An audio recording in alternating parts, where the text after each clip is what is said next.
Sexual reproduction. Sexual reproduction always occurs with the help of two germ cells. Female gamete and male gamete are those two germ cells. Two main processes occur in the sexual reproduction: gamete formation and fertilization. Gamete formation. Gametes are formed by the process of meiosis. In meiosis, chromosome number is reduced to half, hence, haploid gametes are formed. Fertilization. A diploid zygote is formed in this process by union of haploid male and female gametes. This zygote then undergoes mitotic division and an embryo is formed. The embryo develops further to form a new individual. Two-parent, that is, male parent and female parent, are involved in this type of reproduction. Fusion of male gamete of male parent and female gamete of female parent occurs in this type of reproduction. Due to this, the new individual formed always has the recombined genes of both the parents. Hence, the new individual shows similarities with the parent for some characters and has some characters different than both parents. Diversity in living organisms occurs due to genetic variation. Genetic variations help the organisms to adjust with the changing environment and thereby help them to maintain their existence. Due to this, plants and animals can save themselves from being extinct. Come, let us conduct an interesting Think a Little section to check your brain power. Think a little. 1. What would have happened if the male and female gametes had been diploid? If the male and female gametes have been diploid, then the zygote formed after fertilization would have been tetraploid. 2. What would have happened if any of the cells in nature had not been divided by meiosis? If any of the cells in nature had not been divided by meiosis, then sexual reproduction would not have taken place, as the process of meiosis is very essential for gamete formation. After having an overall idea of what is meant by sexual reproduction, now we will learn about sexual reproduction in plants, and then we will move on to study about sexual reproduction in human beings. Sexual reproduction in plants. Flower is a structural unit of sexual reproduction in plants. It consists of 4 floral whorls: calyx, corolla, androecium, and gynoecium, arranged in a sequence from outside to inside. Androecium and gynoecium are called essential whorls because they perform the function of reproduction, whereas calyx and corolla are called accessory whorls because they are responsible for protection of the inner whorls. Members of calyx are called sepals, and they are generally green-colored. Members of corolla are called petals, and they are variously colored. Androecium is a male whorl and is made up of stamens. Gynoecium is a female whorl and is made up of carpels. A flower is called bisexual if both the whorls, that is androecium and gynoecium, are present in the same flower. Hibiscus is an example of bisexual flower. A flower is called unisexual if any one of the essential whorls is present in the flower. If only androecium is present, then it is a male flower, and if only gynoecium is present, then the flower is female flower. Unisexual flowers are found in papaya plant. Many flowers have a stalk for support called the pedicel, and such flowers are called pedicellate, whereas flower without stalk is called sessile. Each stamen has a filament and an anther at the terminal end of the filament. 4 compartments called locules are present in the anther. Pollen grains are formed by meiosis in the locules. Anther breaks open at appropriate time and pollen grains come out. Carpels of the gynoecium may be separated or united. Ovary is present at the basal end of each carpel. A hollow style comes from the ovary.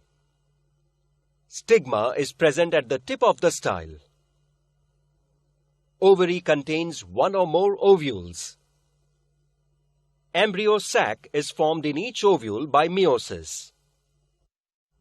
Each embryo sac consists of a haploid egg cell and 2 haploid polar nuclei. Pollen grains from anther are transferred to the stigma. This is called pollination. Pollination occurs with the help of abiotic agents like wind and water and biotic agents like insects and other animals. Come, let us watch how some of these agents help in pollination. Stigma becomes sticky during pollination. Pollens germinate when they fall upon sticky stigma, and a long pollen tube and 2 male gametes are formed. The pollen tube carries male gametes. Pollen tube reach the embryo sac via the style. The tip of the pollen tube bursts and 2 male gametes are released in the embryo sac. 1 male gamete unites with the haploid egg cell to form a diploid zygote. This is fertilization. Second male gamete unites with the 2 haploid polar nuclei and thus triploid endosperm is formed. As 2 male gametes participate in this process, it is called double fertilization. Do you know? When pollination includes only 1 flower or 2 flowers born on the same plant, then it is called self-pollination. On the other hand, when pollination includes flowers of 2 different plants of the same species, then it is called cross-pollination. With the help of biotechnology, it has become possible to produce plant varieties which has high yielding capacity and can withstand the environmental stresses. Scientists discover such varieties by practicing the method of cross-pollination with the help of a brush. After the process of double fertilization, the ovule develops into seed and the ovary develops into fruit. The seeds fall upon the ground when the fruit breaks open and they germinate in the soil under favorable conditions. Zygote develops by utilizing food stores in endosperm of the seed and thus a new plantlet is formed. This is called seed germination. Come, let us understand about this process with the help of a small activity. Activity. Take a glass bowl and add some garden soil in it. Sow some pulse grains in the soil in such a way that the seeds can be easily observed through the glass. Water it every day for about a week. Can you tell what changes are observed in the seeds during the entire week? After fertilization, the zygote divides several times to form an embryo within the ovule. The ovule develops into a seed. The seed contains the future plant, that is, the embryo. When the sowed seeds are observed on the second day, we see that the seeds have absorbed water and have become turgid, which marks the beginning of the process of germination. Due to the pressure created, the outer seed coat has also ruptured. The radicle or the future root is seen out of the seed. On the same axis of the radicle, on the upper side, Swollen part of the plumule, which is the future shoot, is also observed. On the 7th day, we can see that seeds have developed into seedlings. This marks the end of the process of germination. Come, after doing a detailed study of sexual reproduction in plants, let us now move on to study about sexual reproduction in human beings. Sexual reproduction in human beings. Do you remember? In the previous grade, we have studied that different hormones like follicle-stimulating hormone, luteinizing hormone, estrogen, progesterone, testosterone, oxytocin, prolactin control the functioning of human reproductive system. Hormones like estrogen, testosterone, follicle-stimulating hormone, luteinizing hormone are responsible for changes occurring in the human body during the onset of sexual activity. You might have read in the newspaper that the government of India has enacted a law to fix the minimum age of marriage to 18 in girls and 21 in boys. Can you tell what according to you will be the reason for the formulation of this law?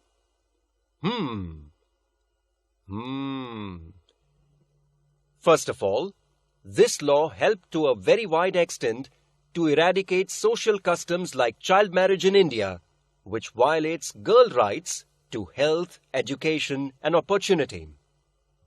Secondly, when the girl reaches the age of 18 and the boy reaches the age of 21, their bodies are physically and mentally matured enough to get into the sacred bond of marriage. We have studied in the chapter of heredity and variation last year that men have XY sex chromosomes and women have XX sex chromosomes. Reproductive system with specific organs develop in the body of men and women due to these sex chromosomes only. X chromosome is present in the men and women, whereas Y chromosome is present in men only. Come, this year let us do a detailed study of the structure and function of human reproductive system. Male reproductive system of humans. Male reproductive system of humans consists of testes, various ducts and glands. Testes are present in the scrotum outside the abdominal cavity. Testes contain numerous seminiferous tubules. Germinal epithelium cells present in the tubules divide by meiosis to produce sperms. These sperms are sent forward through various tubules. Sequence of these tubules is rete testis, vas deferens, ejaculatory duct, and urinogenital duct. As the sperms are pushed forward from one duct to the next, they become mature and are able to fertilize the ovum.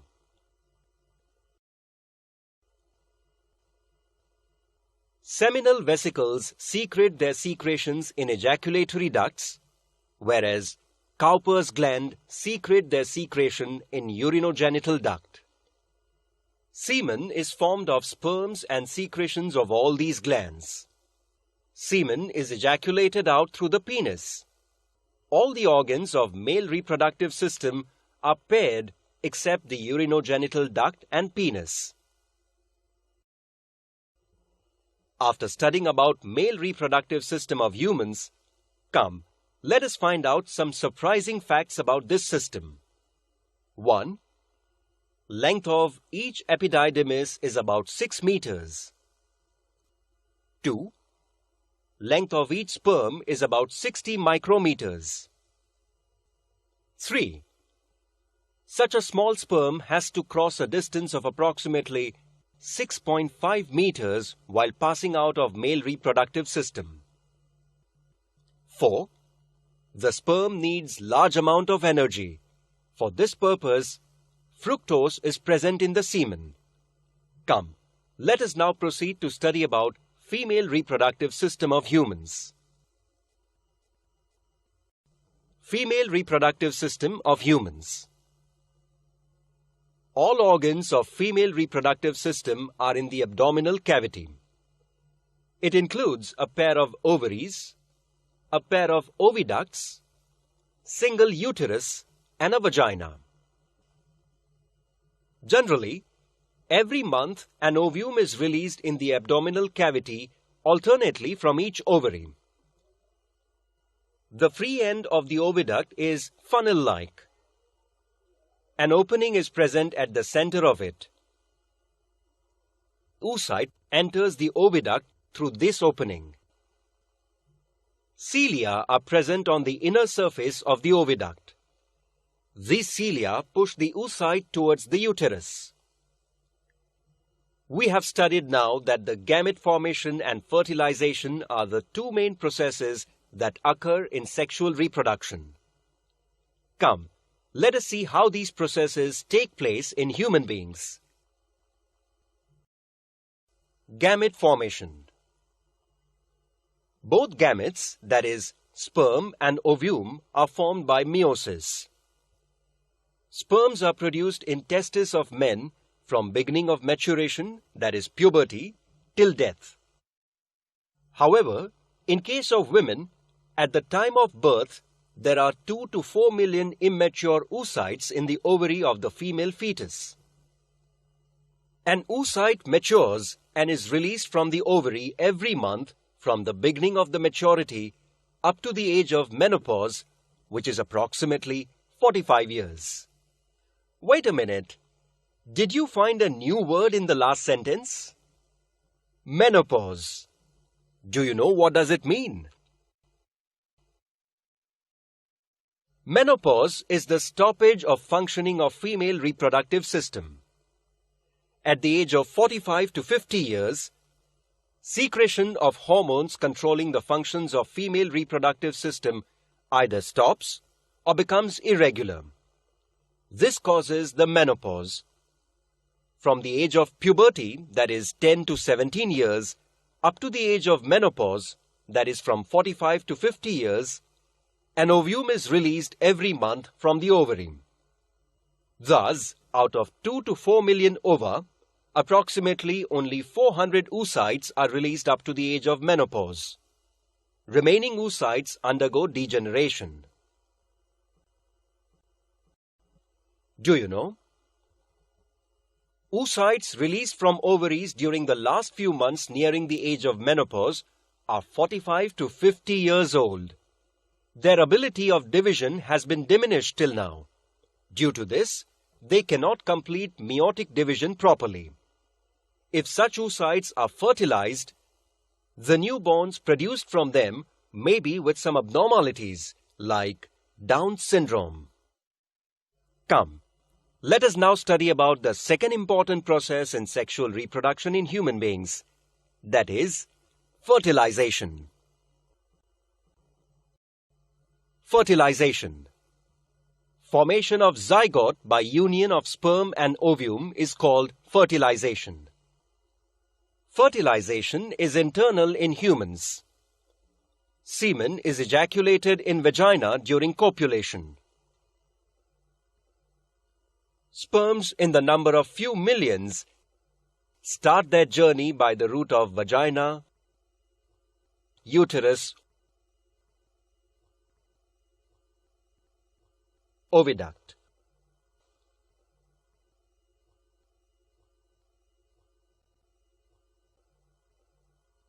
One of those few million sperms fertilize the only ovum present in the oviduct.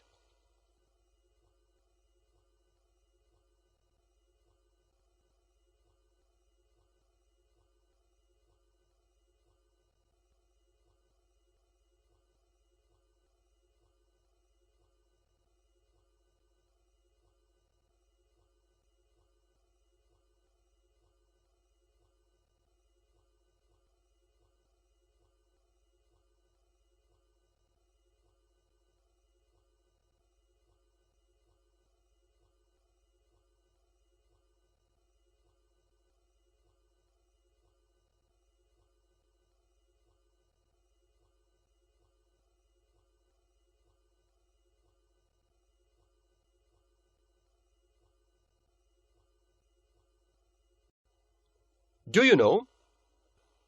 The chromosome number in germ cells producing the gametes are diploid, that is, 2n. It includes 22 pairs of autosomes and 1 pair of sex chromosomes. These germ cells divide by meiosis. Due to this, gamete contains only haploid, that is n number of chromosomes, that is 22 plus X or 22 plus Y. Two types of sperms are produced, that is 22 plus X or 22 plus Y, whereas oocytes produced are only of one type, which is 22 plus X. Both the sperms and oocytes are produced by meiosis. In case of sperms, the process of meiotic division is completed before the sperms leave the male reproductive system. However, in case of oocytes, the process of meiotic division completes after ovulation during the fertilization in oviduct. Come, let us now see how the zygote formed develops and a new life is born. Development and birth. The zygote formed after fertilization in the oviduct undergoes repeated meiotic divisions. An embryo is formed.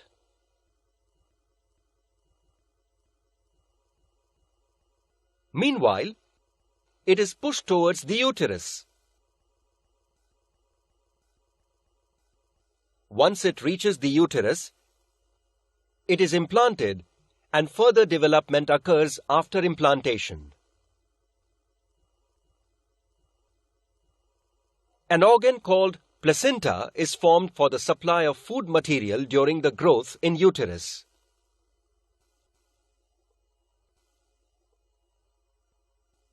Embryonic development is completed approximately within 9 months after the fertilization. Once the fetal development is completed, the birth hormone called oxytocin is released from the pituitary gland of the mother. Under the effect of this hormone, the uterus or the womb of the mother starts to contract, and thereby the birth process called parturition is facilitated, and finally a new life is born. Don't you think this entire process of giving birth to a new life is magical, and it is like an honor for a woman? But do you know how the body of a woman is prepared for this phase? The menstrual cycle in women brings about series of changes in the body of a woman to prepare for a possible pregnancy. Come, let us do a brief study of this cycle. Menstrual cycle. Female reproductive system undergoes some changes at puberty, and those changes repeat at the interval of every 28 to 30 days. These repetitive changes are called menstrual cycle. Menstrual cycle is a natural process controlled by 4 hormones. These 4 hormones are follicle-stimulating hormone, luteinizing hormone, estrogen, and progesterone. One of the several follicles in the ovary starts to develop along with the oocyte present in it under the effect of follicle-stimulating hormone. This developing follicle secretes estrogen. Endometrium of the uterus starts to develop during the first cycle or regenerate during subsequent cycles under the effect of estrogen. Meanwhile, developing follicle completes its development. It bursts under the effect of luteinizing hormone and oocyte is released. This is called ovulation. Remaining tissue of the burst follicle forms the corpus luteum. Corpus luteum starts to secrete progesterone. Endometrial glands secrete their secretion under the effect of progesterone. Such endometrium is ready for implantation of embryo. If oocyte is not fertilized within 24 hours, corpus luteum becomes inactive and transforms into corpus albicans. Due to this, secretion of estrogen and progesterone stops completely. Endometrium starts to degenerate in the absence of these two hormones. Tissues of degenerating endometrium and fertilized ovum are discarded out through vagina. This is accompanied with continuous bleeding. Bleeding continues approximately for 5 days. This is called menstruation. Unless the oocyte is fertilized, an embryo is implanted. This process is repeated every month. If the embryo is implanted, repetition of this cycle is temporarily stopped till the parturition and thereafter period of breastfeeding. Menstrual cycle is a natural process and the woman experiences severe pains during this period. Weakness is felt due to heavy bleeding. There is higher possibility of infections too during this period. Due to all such reasons, there is need of rest along with special personal hygiene.